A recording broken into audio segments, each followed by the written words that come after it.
తెలుగు రాష్ట్రాల్లో అతిపెద్ద lift manufacturer lifts ట్రై.com dealership కూడా ఇవ్వబడును. Hello viewers, welcome back to our channel. ప్రస్తుతం మనతో పాటు ఉన్నారు analyst and TEDx speaker doctor Nandi Rameshwar Rao గారు. నమస్తే సార్. నమస్తే అమ్మా. సార్, రేపు మరి నిర్మలా సీతారామన్ గారు 8వ బడ్జెట్ని ప్రవేశపెట్టబోతున్నారు. మరి ఈసారి బడ్జెట్లో మనకి మధ్యతరగతి వాళ్ళకి ఏమైనా ఊరట లభిస్తుందా, ఆశలు నెరవేరుతాయా, అంటే మరి వేటి పైన ఇంపాక్ట్ పడబోతుంది అంటే మీ అనాలిసిస్ లో ఏం చెప్తారు? బడ్జెట్ అనేది అందరూ 5 సంవత్సరాలకి ఒకసారి వెయిట్ చేస్తారు, long term, short term 1 year ఒకసారి. మీకు ట్రంప్ గారు చూసుకుంటే షాకింగ్ ఇస్తాడు, సడన్ షాక్స్ ఇస్తాడు. ఆయన ఇంతమంది తీసేస్తాను, 8,000 మంది తీసేస్తాను. మోడీ గారు అలా షాక్ ఎవరు, స్లోగా ఇంక్రిమెంటల్ షాక్ అంటారు. బడ్జెట్ లాస్ట్ టైం కూడా ఇదే మాట 2024 బడ్జెట్లో. So one of the most awaited subject ఏంటంటే individual personal tax, income tax. దాని ఎప్పుడు బట్టి 2014 అదే నడుస్తుంది, ఒక 50,000 ఇటు తప్ప పెద్ద మేజర్గా ఉరగదు. కానీ అప్పుడుకున్న శాలరీస్, అప్పుడుకున్న ఇన్ఫ్లేషన్ రేటు, ఇప్పుడున్న శాలరీస్, ఇప్పుడున్న inflation by cost of living చాలా మారిపోయింది. ట్యాక్స్ రేట్ మాత్రం మారలే. సో నాకు తెలిసి రికమెండేషన్స్ వెళ్ళే డిఫరెంట్ ఆడిటర్స్, బిజినెస్ మ్యాన్ వీళ్ళందరి దగ్గర నుండి 10 లక్షల వరకు ట్యాక్స్ లిమిట్ తీసేమని సజెషన్ చేశారు. వాళ్ళు 2.4, 2.5 అన్నట్టు ఏదో ఒకటి చేస్తారని లాస్ట్ టైం ఇంట్రీమ్ బడ్జెట్ ఇచ్చారు. ఇప్పుడు ఏదో ఒకటి చేస్తారని అనిపిస్తుంది. ఒకటి. రెండోది ఏటీసీసీ మీద మనకి ఎన్ఎస్సి, పీపీఎఫ్ అన్నీ వస్తాయి. దాని మీద కూడా ఎగ్జామ్షన్ అడుగుతున్నారు. మూడోది హెచ్ఆర్ఏ 2 టైర్ లాగా ఫుల్ ఇస్తారు. ఇక్కడైతే 50% చేయమంటున్నారు హెచ్ఆర్ఏ. ఎందుకంటే కాస్ట్ ఆఫ్ లివింగ్ మారి ప్రతిదాని మీద ట్యాక్స్ కడుతున్నారు. సో అట్లా పోలుకుంటే చాలా అంశాలు. ఇప్పుడు ఇన్ఫ్రాస్ట్రక్చర్, ఎస్సీజెడ్స్, అగ్రికల్చర్, ప్రతి అంశాన్ని కూడా మనం తక్కువ టైంలో డిస్కస్ చేయలేం. ప్రతిదానికి కూడా ఇప్పుడు మనం చూసుకుంటే పాప్కార్న్ మీద రేట్లు పెంచారు, ట్యాక్స్ రేట్ 5%, 12%, 18%. అంటే 2 ఫ్లేవర్ కంటే 30% అంటే మనం 100 రూపాయల దానికి 56 రూపాయలు మనం ట్యాక్స్ రూపంలోనే కడుతున్నాం. అటు వెళ్తే ఇటు అది గవర్నమెంట్ ట్యాక్స్ రూపంలో కడుతున్నాం. సో బడ్జెట్ ఎప్పుడు కూడా కామన్ ప్రజలకి ఉపయోగపడాలి. టాపర్స్కి అంటే బాగా అంబానీ, అదానీ వీళ్ళకి ఏం ఫరక్ పడదు, 10% ఎక్కువ వేసినా 10% తక్కువ వేసినా. బట్ మన దగ్గర మాత్రం అట్లా లేదు. అట్లనే హోమ్ లోన్ ఇంట్రెస్ట్ మీద కూడా ఎక్కువ రాయితీ ఇవ్వమంటున్నారు. నేను ఏదైతే ఇంట్రెస్ట్ పాటు కడతానో దాన్ని తీసేయమంటున్నారు ట్యాక్స్. అది దానివల్ల అర్బన్ హౌసింగ్ పెరుగుతుంది. లోన్ రేట్లు కూడా మనకి ఒకప్పుడు 6-7%, ఇప్పుడు 8-9% అయిపోయింది. ఇంకొన్ని రోజు ఇంకా పెరుగుతుందేమో. ఇన్ఫ్లేషన్ రకాలు లేదు analysis. So always you should compare with inflation. Salaries కూడా అలా పెరగట్లేదు. కరోనా దగ్గర ఆల్మోస్ట్ స్లో డౌన్ అయిపోయి కొంత శాలరీస్ పెంచడం కదా, శాలరీస్ తీసేస్తున్నారు ఉద్యోగాలు. సో అది major. Basically income tax, direct indirect tax 2 ఉంటాయి. ఇన్కమ్ ట్యాక్స్ జిఎస్టీ ఇప్పుడు 20 లక్షలు ఉంది, 20 లక్షలు దాటితే జిఎస్టీ. అది 20 లక్షలు 30-40 చేయమంటున్నారు. చేసిన వల్ల కొద్దిగా విసులుబాటు ఉంటుంది, కొద్దిగా రిలీఫ్ ఉంటుంది. లేకపోతే ఈ ట్యాక్స్లు ఆ ట్యాక్స్లు ఈ ట్యాక్స్ కట్టేసరికి మొత్తం లైఫ్ అంతా ట్యాక్స్ల కోసం పనిచేస్తుంది ఇండస్ట్రీస్. ఇది మా ఫోరంలో డిస్కషన్ అయింది. అంటే ఇది చాలా సీరియస్ కన్సర్న్. నరేంద్ర మోడీ గారు అంతకుముందు బాగా పెరిగేవి, అంటే ఇన్కమ్ ట్యాక్స్ లెవెల్స్ పెంచుతూ వచ్చారు. ఈ గత 10 సంవత్సరాలు పెద్ద మార్పు లేదు. పెను మార్పు అంటే లైట్ ఇయర్ అండ్ 5,000 అట్లనే ఓల్డ్ స్కీమ్, న్యూ స్కీమ్ అని పెట్టారు. పెద్ద తేడా 10,000, 20,000 తేడా వస్తుంది. ఆ స్కీముల్లో కూడా ఒకటి మంచి పని ఏం చేశారంటే ఇన్కమ్ ట్యాక్స్ ఫైలింగ్స్ చాలా సింపుల్ చేశారు. మీరు ఇంట్లో ఉండి ఆన్లైన్ కూడా రిటర్న్ చేశారు. అది గుడ్ పాయింట్. ఆ సిస్టమ్ అంటే ఇంతకుముందు పెద్ద చాటవర్త ఉండేది.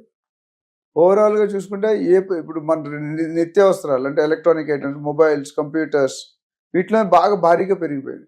ప్రతి సంవత్సరం కూడా ఆటోమొబైల్స్.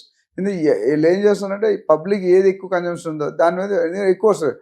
ఒక 10 కాస్ట్, ఇప్పుడు సేల్స్ లో ఒక ప్రాబబ్ ఉంది, 10,000 కోట్లు టర్న్ ఓవర్ చేస్తాను అనుకోండి, అందులో 20% of employees will contribute to 80%, 8,000 కోట్లు. మిగతా 80% విల్ కంట్రిబ్యూట్ ఓన్లీ టు. వీళ్ళు ఏం చేస్తున్నారు, ఆ 20% ఏదో దాన్ని పట్టుకొని దాని మీద పెంచేస్తున్నారు, మిగతా కొంత తగ్గిస్తున్నారు. సో ఓవరాల్ గా ఎన్ఆర్ఐస్కి నామ్స్ వేరు ఉన్నాయి, ఇక్కడ వాళ్ళకి నామ్స్ వేరు ఉన్నాయి, ఇండస్ట్రీకి నామ్స్ వేరు ఉన్నాయి, అట్లా ఇండివిజువల్కి నామ్స్ వేరు ఉన్నాయి, జిఎస్టీ వేరుంది, టీడీఎస్ వేరుంది.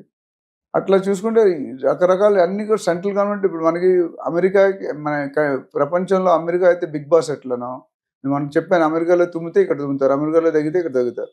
ఇక్కడ ఇండియాకి సెంట్రల్ గవర్నమెంటే కదా మొత్తం ఉన్న 29-30 రాష్ట్రాలకి వాళ్ళు ఏది చెప్తే దాన్ని ఫాలో అవ్వాలి. మన సొంతంగా తీసుకోవడం లేదు. అండ్ ఒకటే ఇన్ఫ్రాస్ట్రక్చర్ మంచి వాల్యూ ఇస్తున్నారు. డిజిటలైజేషన్ మీరు చూసుకుంటే నరేంద్ర మోడీ రాగానే మనం మానిటైజేషన్ పెట్టారు. దాని తర్వాత ఈ బ్లాక్ మనీ అంతా చేసి వైట్ చేస్తున్నారు. ఆయన పిఎంగా అయినప్పుడు నాకు తెలిసి 5-10% యూపీఐ ఉండేది. ఈరోజు 80% యూపీఐ. నేను మొన్న ఎక్కడో ఎయిర్పోర్ట్ నుండి వస్తుంటే వైజాగ్ నుండి అవి షీన్ కూల్ డ్రింక్ తాగుతాం, మన కోకోనట్ తాగుతాం వెళ్తే వరుసగా 4 షాపులు ఉన్నాయి. కోకోనట్స్, వెజిటేబుల్స్, ఫ్రూట్స్, ఇక ఫుడ్, అన్నిటికీ ఒక కామన్ ఫ్యాక్టర్ ఉంది. ఏం తెలుసా? అందరూ యూపీఐ స్కానర్ పెట్టుకున్నారు. 10 రూపాయలు కొన్నా 20 రూపాయలు, అంటే ఏ లెవెల్కి వెళ్ళి అడుక్కునేవాడు కూడా స్కానర్ ఉంది. సార్ ఒక 10 రూపాయలు వేయండి సార్ ఇచ్చి, మనం ఏమైనా జనరల్ చేంజ్ లేదంటాం, పర్లేదు సార్ నా దగ్గర ఉంది మీరు మొబైల్ చేయండి అంటే. అది బాగా ఇంపాక్ట్. ఇండియా వరల్డ్ లెవెల్లోనే మనకి చాలా పెద్ద పేరు. And one way it is correct, reducing the unorganised transaction. Hawala market అని ఉండేది అంతకుముందు, లక్షలు ట్రాన్స్ఫర్ ఎవరికి తెలిసేది, కొరియర్లో వెళ్ళేవి. ఇప్పుడు అవన్నీ కూడా చాలా వరకు కంట్రోల్ చేస్తారు. That's a good sign. ఎందుకంటే ట్యాక్స్ ఎగ్గొట్టే వాళ్ళకి ఇబ్బంది, ట్యాక్స్ కట్టేవాడికి ఇబ్బంది లేదు. ఎవరైతే ఎగ్గొడతారో వాడికి ఇవన్నీ కష్టాలు అనిపిస్తే గవర్నమెంట్ దించాలని పోయింది. ఒకసారి ఉల్లిపాయల గురించి గవర్నమెంట్ పడిపోయింది, తెలుసా మీకు? ఉల్లిపాయల రేట్లు 100 రూపాయలు 150 రూపీస్ కేజీ అయింది, పడిపోయింది. సో ఓవరాల్గా ఈ 4-5 heading main: housing, urban housing, home లోను, ఇన్ఫ్రాస్ట్రక్చరు, ఇన్కమ్ ట్యాక్స్. వీటి మీద ఇప్పుడు గోల్డ్ మీద కూడా మనకి రేట్లు పెరుగుతున్నాయి. మీరే చెప్పారు, మన ఒకప్పుడు 50-60 వేలు ఉండేది కరోనా టైంలో. తర్వాత మనం లాస్ట్ టైం చేసినట్టు 82,500 అయింది. తర్వాత ఇప్పుడు 84,000 అయింది. అట్లాంటి సిల్వర్ రేట్ కూడా పెరుగుతుంది. ఇంకోటి అంటే సిల్వర్ కన్జంప్షన్, ఇప్పుడు ఇన్వెస్ట్మెంట్కి సిల్వర్ కూడా చేరిపోయింది. అంతకుముందు gold, real estate, stock market. ఇప్పుడు ఇన్వెస్ట్మెంట్లో గోల్డ్తో పాటు ఇది కూడా. ఎందుకంటే గోల్డ్ కంటే ఎక్కువ పెరుగుతుంది సిల్వర్. ఎందుకు పెరుగుతుంది? ఈవీ వెహికల్స్ వస్తున్నాయి, ఎలక్ట్రికల్ వెహికల్స్, దాంట్లో సిల్వర్ కన్జంప్షన్ ఎక్కువ ఉంటుంది. ఆ కన్జంప్షన్లో కొనిపెట్టుకుంటే అది కూడా అసెట్టే. ఇప్పుడు ఒకప్పుడు గోల్డ్ 10 గ్రాములు, సిల్వర్ 1 కేజీ రేట్ ఎప్పుడు తక్కువ ఉండేది. ఇప్పుడు చూసుకుంటే గోల్డ్ మించిపోయింది. సో ఫ్యూచర్లో తక్కువ ఇన్వెస్ట్మెంట్ ఎక్కువ, ఇది 1 lakh ఉంటుందా 1,20,000 అవుతుంది ఎవరికి తెలియదు. డెఫినెట్గా పెరుగుతుంది. డిమాండ్ సప్లై గ్యాప్ బట్టి రేట్లు. జియో పొలిటికల్ కండిషన్స్, ఈ వార్స్ అయినప్పుడు ఇవన్నీ కూడా వ్యత్యాసం పడుతుంది. ఇప్పుడు యుక్రెయిన్, రష్యా, ఇజ్రాయెల్ ఇవన్నీ ఉన్నాయి, ఇరాన్, ఇరాక్, ఇవన్నీ.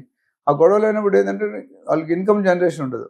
అప్పుడు ఏం చేస్తారు? ఉన్న నిధుల్ని రిలీజ్ చేస్తారు, సెంట్రల్ రిజర్వ్స్ ఉంటాయి. సో నేను లాస్ట్ టైం చెప్పాను, India is highest one of the, I think 22,000 tons ఎంతో మనమే కన్జ్యూమ్ చేస్తాం.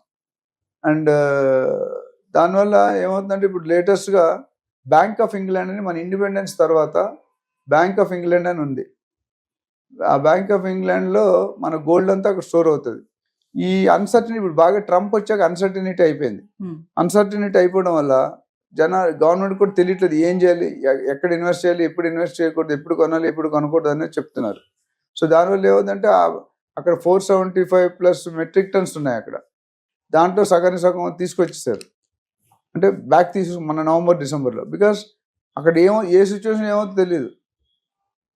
అందుకని ఇప్పుడు గోల్డ్ మీద ఇంపార్టెన్స్ కూడా పెరిగింది. ఎందుకంటే gold is always an investment factor.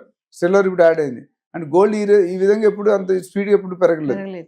పెరిగేది కానీ డెఫినెట్గా మనం అనుకున్న స్టాక్ మార్కెట్లో కొలాప్సింగ్ ఎక్కువ ఉంటుంది, గోల్డ్ మార్కెట్లో తక్కువ ఉంటుంది, రియల్ ఎస్టేట్లో అసలు రిస్క్ లెస్ అంటాం. ఇప్పుడు ఆ గోల్డ్ ఎప్పుడైతే స్టాక్ మార్కెట్ పడిపోతుందో గోల్డ్ మార్కెట్ పెరుగుతుంది, ఎప్పుడైతే గోల్డ్ మార్కెట్ పెరుగుతుందో రియల్ ఎస్టేట్ తగ్గుతుంది. సో ఈ మూడు కూడా కొరిలేటెడ్, అంటే ఒకదాని ఒకటి ఇంటర్నల్ లింక్. తీగలాగితే డొంక కదిలినట్టు ఒకదాని ఒకటి ఇంట్లో స్విచ్ చేస్తే ఒకటిలో లైట్ వెళ్తుంది అని చెప్తారు. అది ఇక్కడ తగ్గితే ఇక్కడ నొక్కితే ఇక్కడ మీటర్ పెరుగుతుంది, అక్కడితే ఇక్కడ తగ్గుతుంది. సో ఓవరాల్గా గోల్డ్ డబ్బులుంటే కొనుక్కొని ఉంచుకోవడం మంచిది. It's a better option. ఎందుకంటే ఈజీలీ రీకాషబుల్. అంటే మనకు ఎప్పుడైనా ఎమర్జెన్సీ కావాలనుకుంటే. ఇంకోటి ఏంటంటే బిస్కెట్ కొనుక్కుంటారు చాలా మంది. బిస్కెట్ మీద లోన్ రాదు, అది తెలుసుకోవాలి. నాకు తెలిసినందుకు బిస్కెట్ మీద లోన్ ఇవ్వరు, కానీ ఆర్నమెంట్స్ మీద లోన్ ఇస్తారు. కానీ ఆర్నమెంట్స్లో ప్రాబ్లం అంటే 25-30% వేస్టేజ్, ట్యాక్సేషన్ అన్నీ పోతాయి. So they have own advantage. ఇండియాలో ఎస్పెషల్లీ లేడీస్ గోల్డ్ లేకుండా బయటకు వెళ్ళరు. కనీసం ఒక 5 తులాలు 10 తులాలు ఒంటి మీద ఉండాలి, గాజులు, చెవులు ఇవన్నీ కలిపి. సో ఓవరాల్గా చూసుకుంటే గోల్డ్ అనేది ప్రాముఖ్యత పెంచుకుంటుంది. ఆ సెంట్రల్ రిజర్వ్స్ ఎప్పుడైతే యుద్ధాలు అవుతున్న కంట్రీస్ అన్ని రిలీజ్ చేస్తున్నారో రేట్ పడిపోతుంది. అది డిమాండ్ ఎక్కువగానే రేట్ తగ్గుతుంది, రేట్ పెరుగుతుంది. సప్లై ఎక్కువైనప్పుడు రేట్ తగ్గుతుంది, డిమాండ్ ఎక్కువైనప్పుడు రేట్ పెరుగుతుంది. Thank you.